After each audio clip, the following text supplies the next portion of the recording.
Alrighty, here we go. So on your lined paper that you have in front of you, let's put at the top of that Chapter 6, Lesson 4, Two-Step Equations.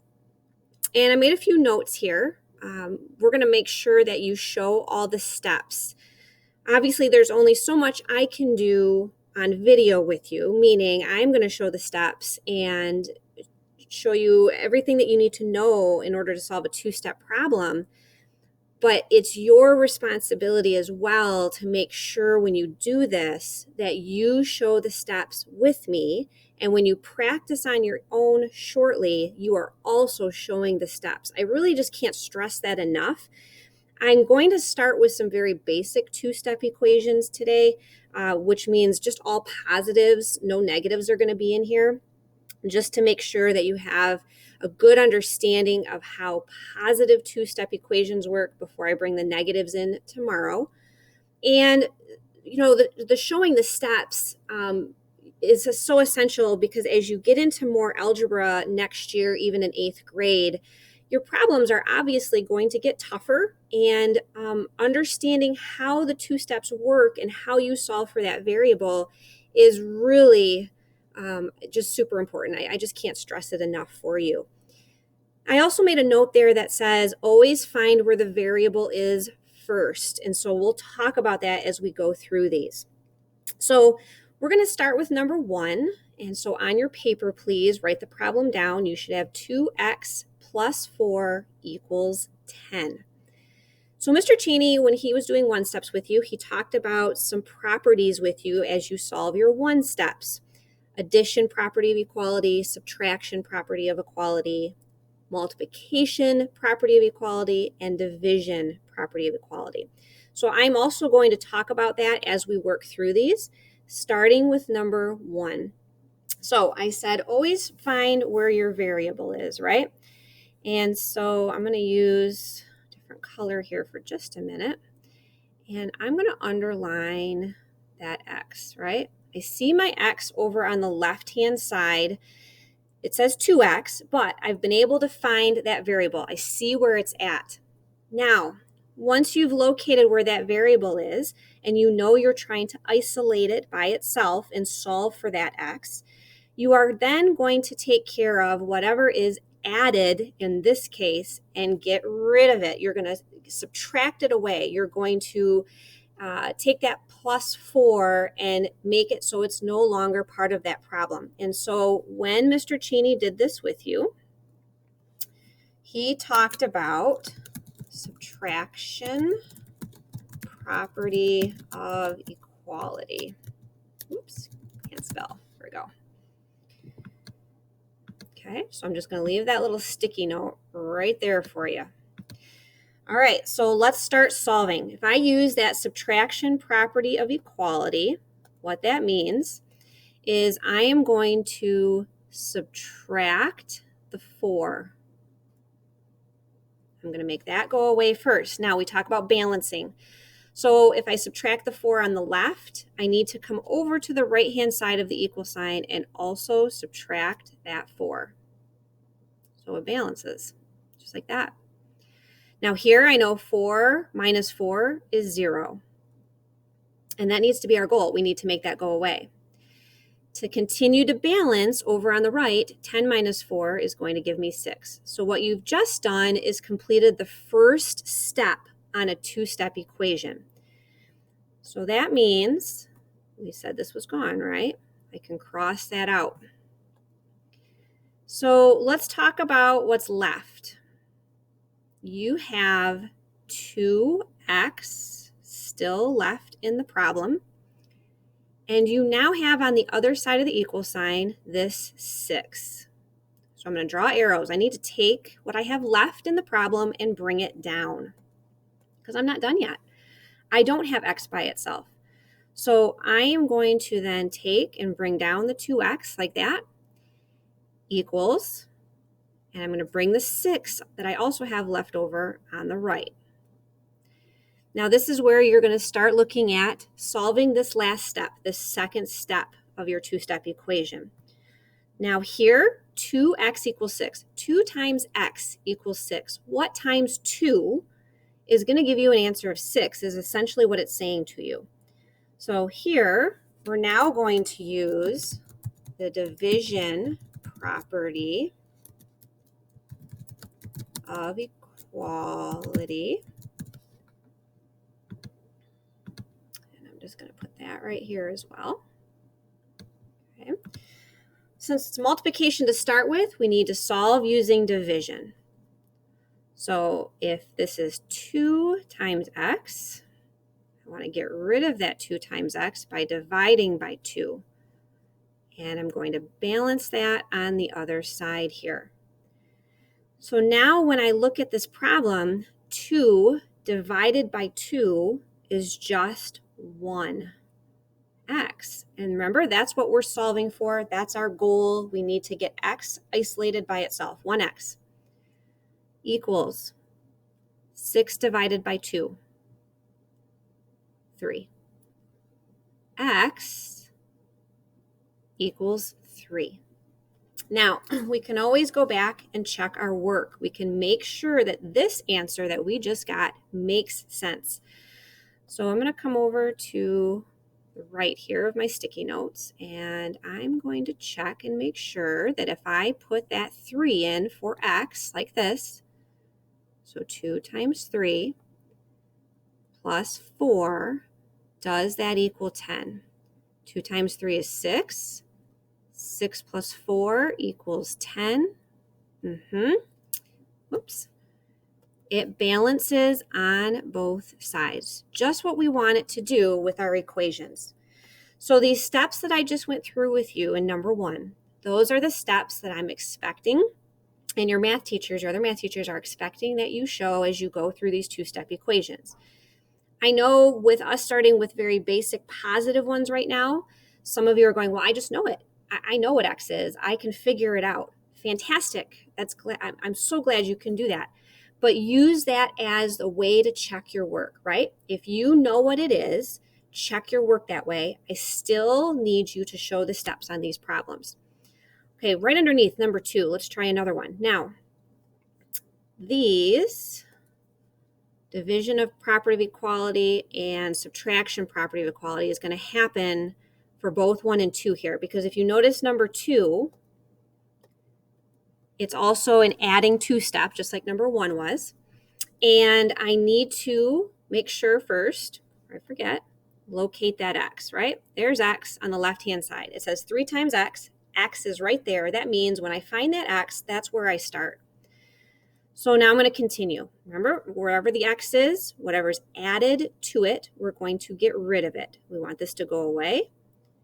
So we're going to subtract 5 and then balance on the other side and subtract 5. So 5 minus 5 is 0. 14 minus 5 is 9. Right? So our goal of making this positive 5 go away, we've done that. It's now 0 and it's gone. And so now we look at that second step. We look at, okay, what is left over in this problem that I still need to work on? So I drew the arrows. I got to bring this 3x down. I still have this in my problem because x is not isolated by itself. It still has that 3 next to it. Equals, and I have that 9. Just like that. All right, second step. This is 3 times x equals 9. What times 3 is going to give you an answer of 9? So the opposite of this multiplication, we're going to use division, the division property, to solve. We're going to divide by that 3 on both sides of the equation. That balances.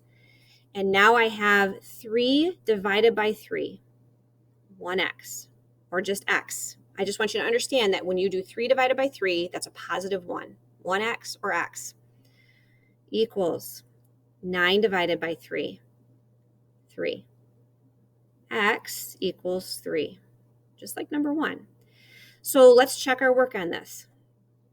So I'm going to take my answer and I'm going to substitute it back in the problem and check. Okay, so 3 times x is 3, 3 times 3 plus 5. Does that give me an answer of 14? 3 times 3 is 9 plus 5. Is that 14? Yep, it is. And so, whoops, it balances. And I know I've done the problem correctly. All right, let's come over to the right. Number 3. 4t minus 2 equals 14. So 3 and 4 are subtraction 2 steps. So when we go to solve right now and we find that variable, which is t this time, it's right there on the left, I know I need to get rid of, in this case, whatever's being subtracted from t. So this minus t here needs to go away. Okay, so in this case, we need to use the addition property of equality. Take that and bring that right over here. And that's going to be the case for 3 and 4. Since they're both subtraction problems, we're going to use addition to solve. So let's start with that. That minus 2, that's subtracting 2. I'm going to get rid of it by adding 2 and adding 2 to balance on the other side. Negative 2 and 2, there's 0. 14 plus 2 is 16. All right, so I know this part is complete. I've gotten rid of that negative 2 from the equation. And now I look at what's left. So I still have 4t, and I also still have 16. So my second step that I need to complete, 4t equals 16. This is also a division property of equality problem. This is saying 4 times what gives you 16. The opposite of multiplication is using that division to solve, so divide by 4. 4 divided by 4 is 1t, or just t, equals 16 divided by 4 is 4. T equals 4. So let me move this up here for a minute. Let's talk about checking your work on this one. So I'm going to take my answer of 4 and substitute it back in the problem. So 4 times 4 minus 2 equals 14. All right, well, 4 times 4 is 16. Minus 2, that's 14. It does balance on both sides. 14 equals 14. We've done it correctly. Number 4, also a subtraction problem. 5w minus 12 equals 3. I find my w, there it is on the left. That tells me I need to get rid of this subtracting 12, this negative 12. So that means here, I'm going to add 12. I'm going to use my addition property of equality, add 12. Go to the other side of the equation, add 12. Negative 12, positive 12, 0. 3 plus 12, 15. Okay, I can cross this out. It's gone. It's no longer part of my equation. And I can now look at what's left. So now currently, I need to get to this second step and see that I have 5w equals 15. Multiplication to start with, 5 times w equals 15. I need to use division, the opposite of that, to solve it. 5 divided by 5 is 1w, or w. 15 divided by 5 is 3. W equals 3. Check this one more time here. I'm going to take my answer of 3 and put it back in the problem. 5 times 3 minus 12. Should I see 3 for an answer? 5 times 3 is 15. If I subtract 12 from that, I do get 3. It balances. 3 equals 3. So you should have those 4 written on your paper with the steps shown, just like I did. we're going to take, too far. We're going to take a look at 2 more together, and then you're going to practice. So number 5. Now, what I did for 5 and 6 is I changed where the variable is, meaning I just moved it a little bit. So if you look at number 5, it says 5 plus 4D equals 37. Whoops, I needed that red. So remember I said find the variable. There it is. It's in the middle this time, and it has a 4 next to it, 4 times D. There's the variable. I see the variable, and then I understand that I have to get rid of, in this case, this plus 5. I need to get rid of whatever's added to it. It needs to go away. This is a plus 5. This is an adding, a positive 5. That means I'm now going to get rid of that 5 by subtracting 5. I'm going to use that subtraction property of equality. I go over to the right, and underneath the 37, to balance it out, I got to subtract 5 as well. 5 minus 5, 0. 37 minus 5, 32. It helps to cross out what is no longer part of the problem. And so seriously, take it and get rid of it there. Now, look at what's left. You have 4D left, and you have 32 left. So 4D equals 32. This is multiplication. 4 times what gives you 32. Use division to solve it. 4 divided by 4, 1D, or D. 32 divided by 4, 8. D equals 8. And so checking this over to the side here, 5 plus 4 times D, 4 times 8. Does that give me 37? 5 plus 8 times 4 is 32. Does it balance? Yes. 37 equals 37. It balances. Okay, oops. Number 6. 5 equals 2 plus 3x. There's my x over on the right. So I've located it. Attached to that 3x is plus 2. That's what I need to get rid of. So that means I'm going to subtract 2 here. I go over this time to the left on the other side of the equal sign, and I subtract 2. 2 minus 2 is 0. 5 minus 2 is 3. Cross it out. Look at what's left.